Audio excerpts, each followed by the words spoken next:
Yeah, it was a tough one. We started the game, tentatively. I thought we could have, won the game from first half.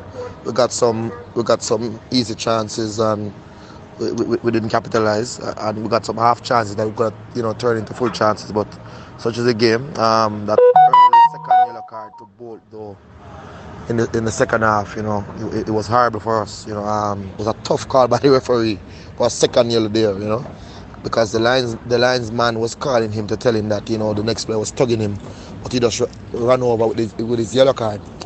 But such as football, they put us on the back foot from there. We had some players who played long minutes in the first game, and their legs was going, and we made some changes. But the changes today, they really didn't come and impact the game as we wanted to. But they are young boys, such as the game, and we have to just move on strongly from here.